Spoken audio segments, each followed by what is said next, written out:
Chapter 10, if you'll turn back to Daniel 10 with me. I got a mile to cover and a quarter miles worth of time. So not going to happen, but we'll get where we get. Daniel chapter 10 verse 1, we were reading last time in the book about Daniel, and remember we're talking about Satan and Satan's schemes, Satan's great plans to disrupt the plan of God to save the world through the seed of the woman. That's what we're getting at here. And so we read in Daniel chapter 10 verse 1, in the 3rd year of Cyrus, king of Persia, a message was revealed to Daniel, who was named Belteshazzar, and the message was true, and it was a message of great conflict. But Daniel understood the message, and he had an understanding of the vision. So last time we went to Isaiah chapter 44, verse 28, to answer the question, who is this Cyrus? He's an important part of this prophecy, of this history in Daniel, because there was a great prophecy about Cyrus about 200 years before Daniel was written. And what we found out is that Cyrus is the king of Persia. Now remember, God promised Israel in several places in the Bible, but certainly in Leviticus chapter 26 and in Deuteronomy chapter 28, 29, and 30, He promised Israel, if you walk away from me and go and worship idols, it'll eventually get so bad that I will eject you. I'll evict you from the land of promise, the land of Canaan, the promised land. You're not going to stay here unless you obey. And we know, according to the Old Testament, that Israel finally did disobey badly enough and were so filled with idol worship that God kicked them out. And God used the Babylonians. Now, Cyrus is a Persian. I'm telling you the backstory so I can tell you this.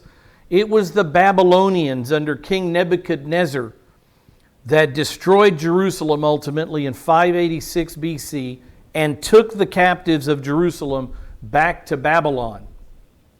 They were kicked out of the land by God. God used the Babylonians to send them into Babylonian captivity. Well, nations don't last forever. And Babylon was defeated. The dynasty, this empire of Babylon, was defeated by the Medes and the Persians. So when Daniel is being written, it's the end of the Babylonian captivity, the 70 years. Babylon has fallen historically, militarily. Babylon is no more. They have fallen to the Medes and the Persians. So we have this king named Cyrus. He's the king of Persia. He's the king that's above Israel. Israel are serfs to the king of Persia, Cyrus. They're servants. They're defeated military enemies. And so they are his servants.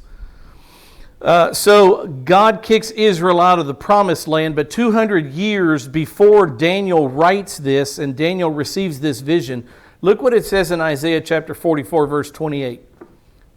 Go back in history 200 years, Isaiah's getting prophecy from God, and God says to Isaiah, it is I who says of Cyrus. Now he's speaking of a man who's not been born, and he names him. It's I who says of Cyrus, he is my shepherd, and he will perform all my desire. And he, Cyrus, will declare of Jerusalem, she will be built. And he, Cyrus, will declare of the temple, your foundation will be laid. So God knows, omniscient God knows that 200 years later, someone in Persia will be pregnant, and mother and father will name their child Cyrus, and this is the Cyrus that God will raise up to free Israel, to let them go back home after the 70 years of captivity. Turn to Isaiah chapter 45 quickly with me. I just want to pick up a verse here. Isaiah chapter 45.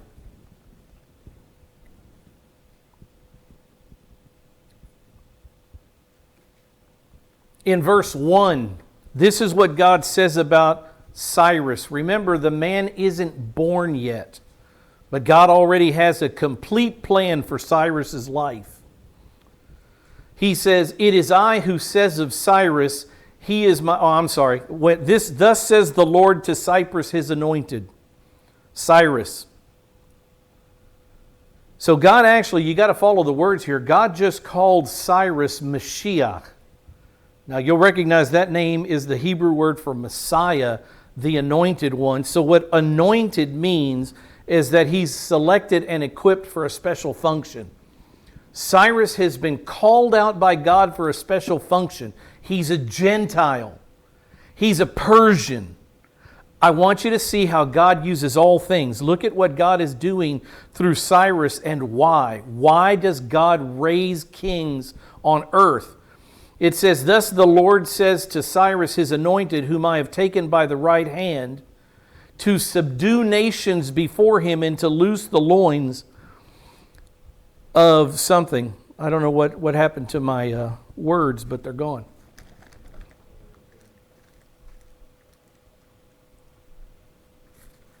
Got to get a new typewriter.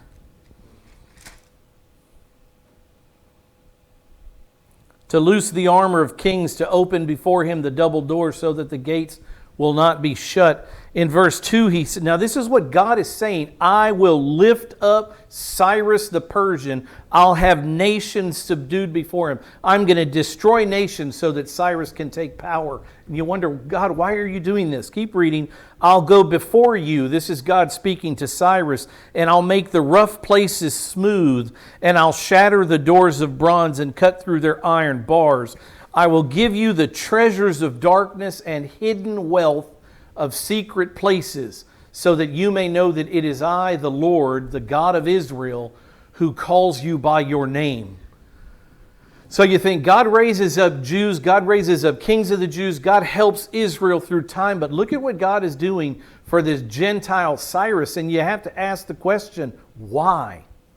Why would God raise Cyrus to such a powerful position on earth? Why did God crush other nations so that the Persian Empire could be built? And you see it all in verse 4. "For the sake of Jacob my servant, and Israel my chosen one." Why has God lifted up Gentile nations? To protect Israel. In this case, to protect Israel. God gives a nation might. It's very reminiscent of the United States of America, 1776 and beyond. Why would God allow a Gentile nation to conquer as much as America has? I read a lot of Isaiah 45 into the American history. "For the sake of Jacob my servant and Israel my chosen one, I have also called you by your name. For the sake of Israel I have raised up you, Cyrus. I have given you a title of honor, though you have not known me," because you're not a Jew. You weren't raised a Jew from birth. You don't know Yahweh, but Yahweh's going to use this man. So what we're seeing here, and what I'm trying to show you in bringing out the fact that angels and demons are in conflict, is that God always has a man on earth doing his bidding. His plan is always moving forward. And God's plan through Abraham's children, the Jew, was to save mankind, to send the deliverer of mankind, the seed of the woman. He made a promise to Satan in the garden. He made a promise to Eve. He made promises to Adam. And he intends to see those promises through. I will deliver mankind, and I'm going to do it through Abraham, through the Jew. So because of his promises, not only to Abraham, the land, seed, and blessing that we looked at last week, but because of his promise of the deliverer, he has to protect Israel. If Israel falls, it's all over. So in the Old Testament, we aren't given the name of the deliverer. The name Jesus of Nazareth doesn't appear in the Old Testament. What we do know is the seed of the woman is what God told Satan. I will send a human male one day. He'll be born of a human woman, and he'll crush your head. And all Satan knows, as God continues to reveal more and more about the deliverer, is that he will come through Abraham's seed. So I've got to kill the Jews. So God is always in protection of Israel and the promise of the seed and the promises that he made to Abraham. He's always in protection of Israel because of his own word, his own truthfulness is at stake.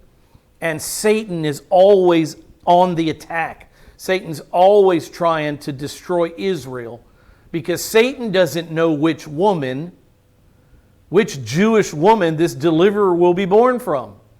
So if you don't know who she is, get rid of all of them. It's as simple as that. And we see here in Isaiah chapter 45 the lengths that God goes to protect you and me and our salvation through the man Jesus of Nazareth, the Jew. If there was no Cyrus to send Israel back to Jerusalem, how would they have gotten there? How would they have been freed from their captivity? God has it all planned out. And we see the perfect, omniscient plan and power of God through these things in Isaiah chapter 45. He perfectly takes care of the Jews, all the while Satan licking his lips thinking, I've got it beat now. I've got them out of the promised land. I've driven them to idolatry. I've tempted them with all my false doctrines of demons. They've laid down their children even at the altars of my false demons, my false gods. And I've won until Cyrus comes along, conquers all the defeating nations or defeats all these nations. God lifts him up so that he can protect Israel. It's a fascinating idea. Back in Daniel chapter 10. Back in Daniel. I want to see the angels fighting the demons. That's what I'm trying to show you. God's angels fighting Satan and his demons to try to keep Israel safe. In Daniel chapter 10 verse 1, then in the 3rd year of Cyrus king of Persia, a message was revealed to Daniel. We go to Daniel chapter 2. In those days I, Daniel, had been mourning for 3 entire weeks. That's 21 days. For 21 days Daniel has been mourning. Verse 3, he said, I did not eat any tasty food, nor did meat or wine enter my mouth, nor did I use any ointment at all until the entire 3 weeks were completed. And on the 24th day of the 1st month, and now he starts talking about the next event that occurred in his life. But let's go back just for a second to the fact that Daniel was mourning for 3 entire weeks. So it says in verse 1 that Daniel had been given a message. He'd seen a prophecy of great conflict that was coming to Israel. Just because Israel was going back in the land didn't mean that they were going to be a wonderful and prosperous and obedient nation. And God would use other kings. Daniel chapter 10, 11, 12 speak of the kings of the north and the kings of the south and all this turmoil, all this warfare in the land of Canaan against Israel, God's people. So this is troubling Daniel that his people, even after 70 years of Babylonian captivity now, they have more trials ahead of them, more bad things coming. There's another thing, though. There's another reason, the real reason I stopped to look at this. Look at what it says, on the 24th day of the 1st month. Now you tell me what feast of Israel is celebrated to God in the 1st month. Why else would this man of God be in mourning? Not only did he know something about the future, but yet again Israel had missed a Passover. For 70 years Israel had missed the Passover celebration to the Lord, Independence Day, while they were slaves to the Babylonians, at least enslaved to the Babylonians. Look at what it says in Deuteronomy chapter 16, because you may say, well, they're in Babylon, but why couldn't they get together and select the lamb and slaughter the lamb and celebrate Passover to the Lord and worship Him in Babylon?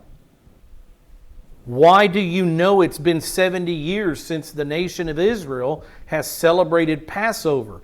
Because that's what God says. Look at what it says in Deuteronomy chapter 16, verse 5. You are not allowed to sacrifice the Passover in any of your towns which the Lord your God is giving you, much less in Babylon. And then in the next phrase he says, but, as if to say, but only, you can only sacrifice the Passover at the place where the Lord your God chooses to establish His name. You shall sacrifice the Passover in the evening at sunset at the time that you came out of Egypt. So Israel is not allowed to celebrate the Passover, even if they'd wanted to. So here's Daniel, a great man of God, a man of preciousness, as we're about to see. God's estimation of Daniel, he calls him a man of preciousness. And Daniel is in mourning not only because of Israel's future, but yet again we miss a Passover celebration to the Lord. One of the most holy days in the Jewish calendar, the 14th day of the month where they slaughter the Passover lamb. Yet again we miss it. So he says back in the book, on the 24th day of the first month, after 21 days of mourning, while I was on the bank of the great river, that is the Tigris, I lifted up my eyes and looked, and behold, there was a certain man. I'll tell you right now, this is not a man, it's an angel. There was a certain man dressed in linen, whose waist was girded with a belt of pure gold of Uphaz. His body also was like beryl, a stone. His face had the appearance of lightning. Try to imagine this in your mind's eye. What did this angel, this man-looking angel, what did he appear to be? His eyes were like flaming torches, his arms and his feet like the gleam of polished bronze, and the sound of his words like the sound of a tumult. Now there's some controversy here, at least a couple of ways you could go. Some think that this person talking to Daniel here is the angel of the Lord, the pre-incarnate Jesus Christ. I don't believe that. I don't believe that at all, because in a few verses we will see that Michael, an angel, had to come to help him fight a battle, and the angel of the Lord needs no help fighting a battle. None. It's not God here, it's an angel. Keep reading. In verse 7 it says, "Now I, Daniel, alone saw the vision." So Daniel was with a company of men, but only Daniel could see the angel. "I, Daniel, alone saw the vision, while the men who were with me did not see the vision. Nevertheless, a great dread fell on them, and they ran away to hide themselves." Isn't that interesting that in the presence of God or God's messenger, even though he was invisible to these men, they knew that they were in the presence of God or one of his angels, and they ran away in fear.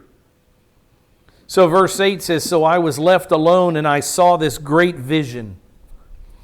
Yet no strength was left in me, for my natural color turned to a deathly pallor." So he lost all color. His face went gray, and I retained no strength. "But I heard the sound of his words, and as soon as I heard the sound of his words, I fell into a deep sleep on my face, with my face to the ground." So the angel is giving a message to Daniel, and Daniel's response was to fall asleep face down on the ground. What every pastor wants. In verse 10 it says, "Then behold," listen to the angel's response to what Daniel does. "Then behold, a hand touched me, and he set me trembling on my hands and my knees. And he said to me, 'O Daniel, man of high esteem.'" The Hebrew literally says, "man of preciousness." Why would the angel have called Daniel a man of high esteem? Because that's what God told him he was. "I'm sending you to Daniel, a man of preciousness." You wonder why God would esteem Daniel precious? Probably because Daniel esteemed God as precious. He was mourning his people Israel. If you read Daniel's prayer in Daniel chapter 9 at the beginning, making intercession to God, saying that I make confession, "O Lord, great and awesome God, who keeps his covenant and mercy with those who loves him. We have sinned against you. We've committed iniquity. We've done wickedly. We've rebelled." He held God in highest esteem, this Daniel. And Daniel's estimation before God was a man of preciousness. So the angel says to Daniel, "Understand the words that I'm about to tell you and stand upright." None of that laying on your face. Get up. Too important. for I have now been sent to you. And when he had spoken this word to me, I stood up trembling. Who is this that has been sent to Daniel? I believe it to be the angel Gabriel. Turn back to Daniel chapter 8. I just want to show you in Daniel chapter 8 the fact that Gabriel touched Daniel when he was on his face, and he said to stand upright, and that he had been sent to Daniel to give him the message, is identical to what you see in Daniel chapter 8, verse 15. Look what it says in Daniel 8:15. I'm trying to make the argument that this is Gabriel the angel, not the angel of the Lord Jesus Christ, pre-incarnate Jesus. In Daniel 8:15 it says, when I, Daniel, had seen the vision, I sought to understand it, and behold, standing before me was one who looked like a man. And I heard the voice of a man between the banks of Ulai, and he called out and he said, Gabriel, give this man an understanding of the vision. So someone is telling Gabriel to give Daniel an understanding of the vision. So Gabriel came near to where I was standing, and when he came, I was frightened, and I fell on my face. And Gabriel said to Daniel, Son of man, understand that the vision pertains to the time of the end. Now while he was talking with me, I sank into a deep sleep with my face to the ground. You see all the similarities? And what does Gabriel say to him? It says, but he touched me and made me stand upright. All the same Hebrew words. The same format for when Gabriel comes to teach Daniel something about his visions. So back to Daniel chapter 10, verse 12. This is where we get into this conflict of angels. You're wondering, Rick, I don't see angels fighting. Right here. Because God has his man, and his man is Cyrus, the king of Persia, and Satan has his demons trying to do their work. So Gabriel said to Daniel, do not fear, Daniel, do not be afraid, for from the first day that you set your heart on understanding this and on humbling yourself before God, your words were heard, and I have come in response to your words. How long had Daniel been mourning? 21 days. What Gabriel just told him is that 21 days ago, when you first uttered your prayer to God for greater understanding, God heard it. God hears immediately. But there's something going on here that made Gabriel stay away from Daniel for these 21 days. From the first day, 21 days ago, that you set your heart on understanding and you humbled yourself before God, your words were heard by God. And I have come in response to your words 21 days later. Now remember, Cyrus is the king of Persia. This is all important. You got to keep all these facts in your head. Cyrus is the king of Persia, and Daniel is in Persia. The Jews are in Persia, and the Jews need to go home. So you wonder, if it's 70 years is up, and the Jews are ready to go back to Jerusalem, and God has lifted up this man Cyrus, the king of Persia, to make these decrees to let Jerusalem be rebuilt in the temple, who would fight him? Satan would. Satan, who wants to keep Israel out of proper worship with God. He doesn't want the temple to be rebuilt. He doesn't want the animal sacrifices to continue. He doesn't want the feast days of Israel to continue, and the sons of the sons to learn about Yahweh again. He doesn't want any of that. He wants Israel and Judaism destroyed, and right now it is. They have no temple. And look what it says.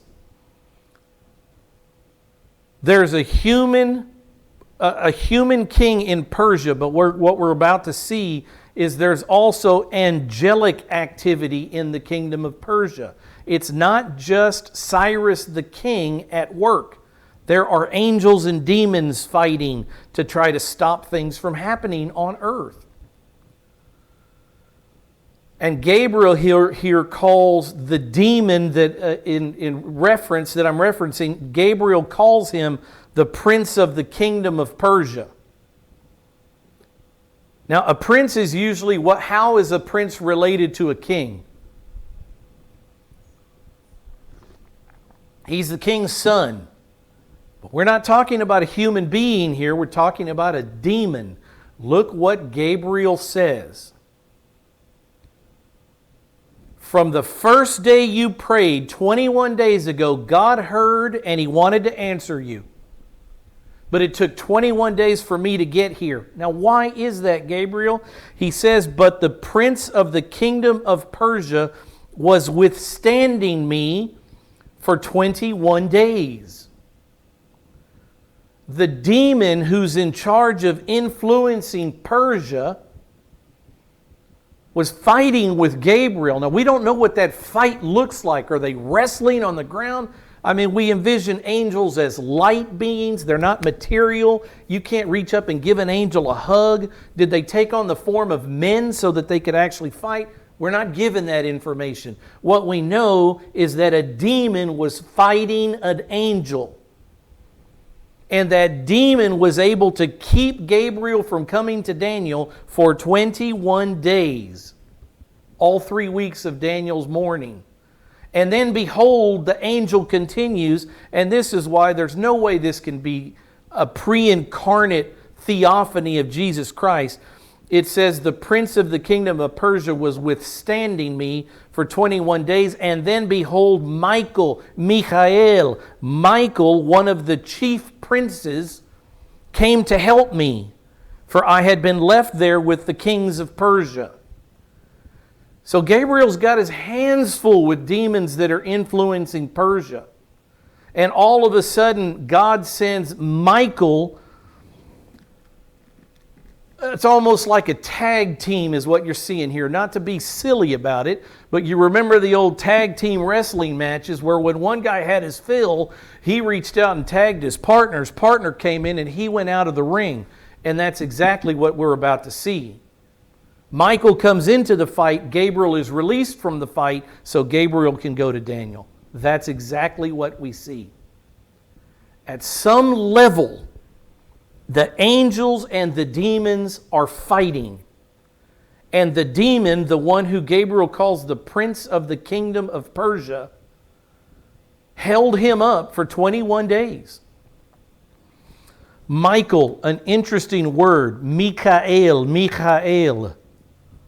You got to get that throat in there. Michael is his name. Michael means who is like God. Who is like God? Look at how you tear this word down. In Hebrew, me means who. The Hebrew word me means who. The word ka is the word kamo, which means like. And the word el, you know the word el is the word for God. So Mikael literally means who, like God. It's not saying that Michael is like God. This is a question. Who is like God? Look at Psalm 71:19 with me.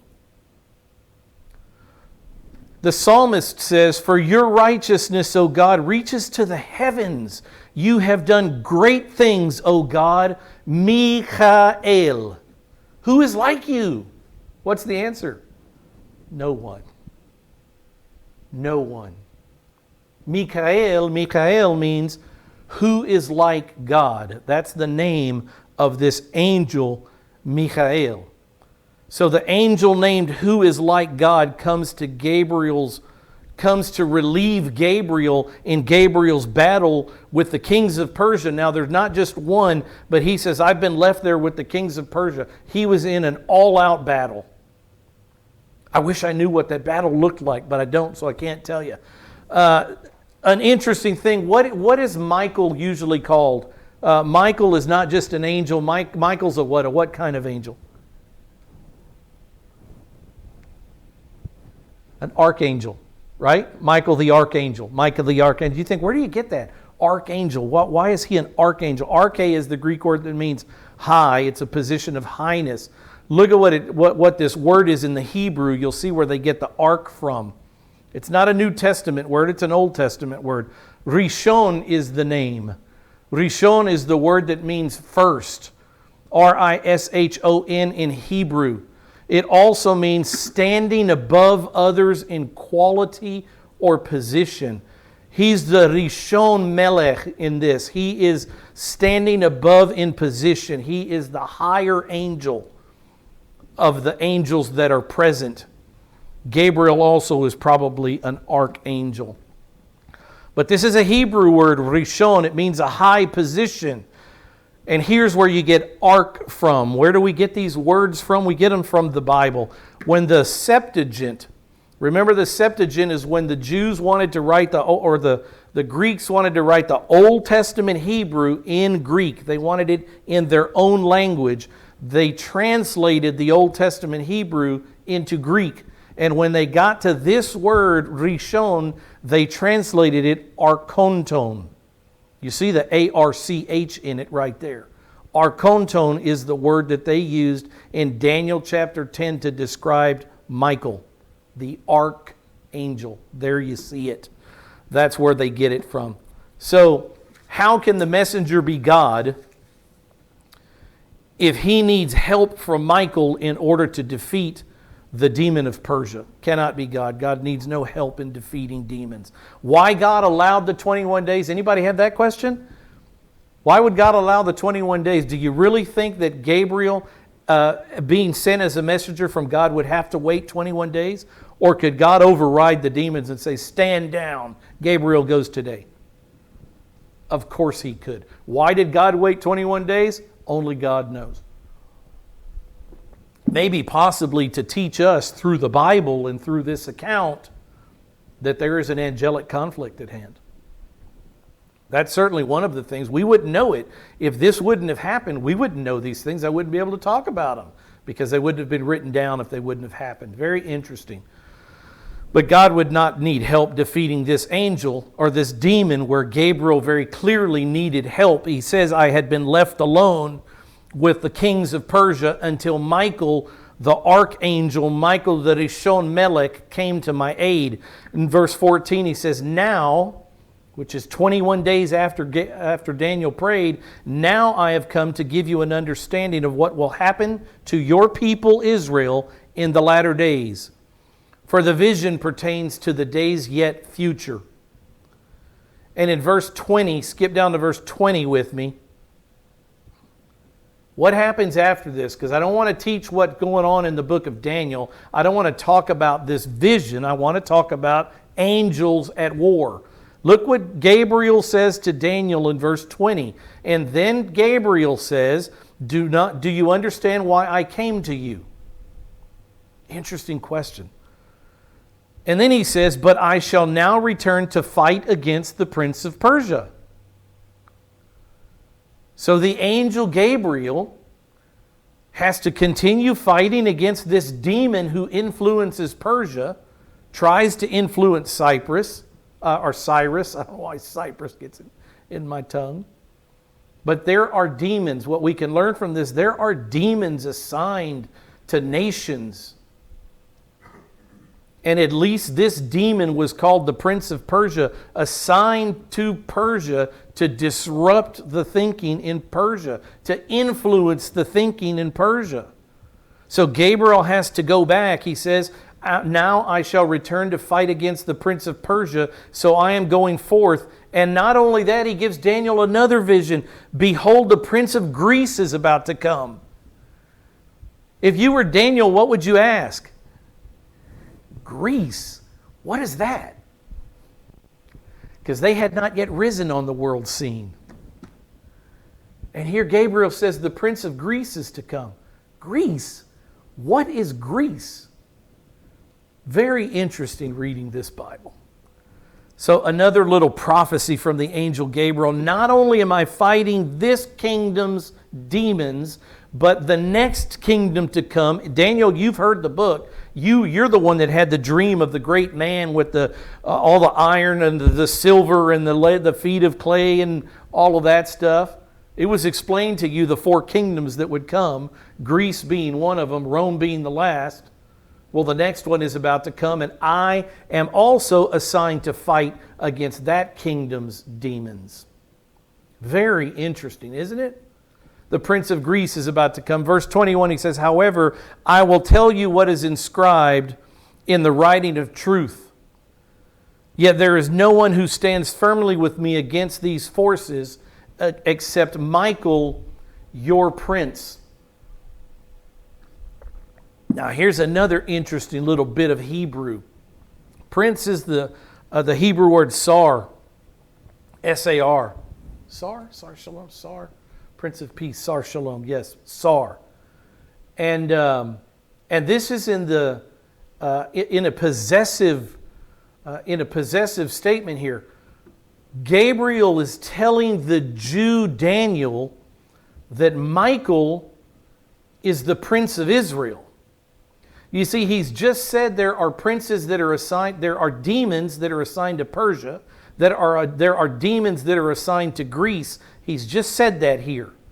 And what he says is that there are 2 of us assigned to Israel. I am one of them, and Michael, your prince, is the other one.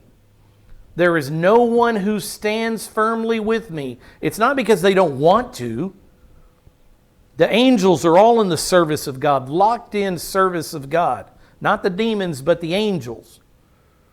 But Gabriel says there's no one who stands firmly with me against these forces except Michael, your prince.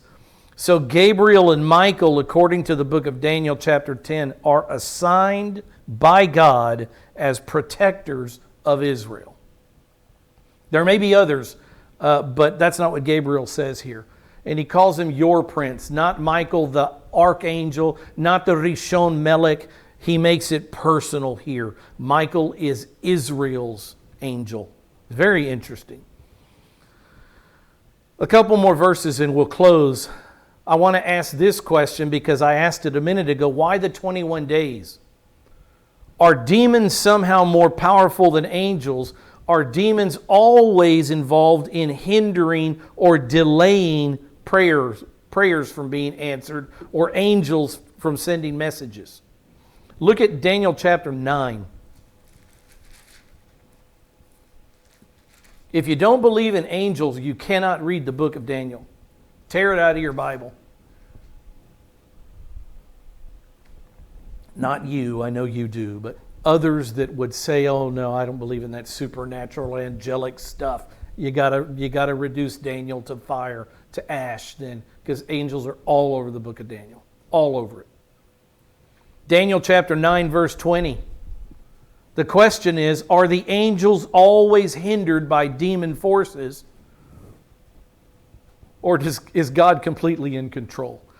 Daniel 9 verse 20 says, now while I was speaking and praying, Daniel of course, and confessing my sin and the sin of my people Israel, and presenting my supplication before Yahweh Elohim, the Lord my God, in behalf of the holy mountain of my God, that's Jerusalem.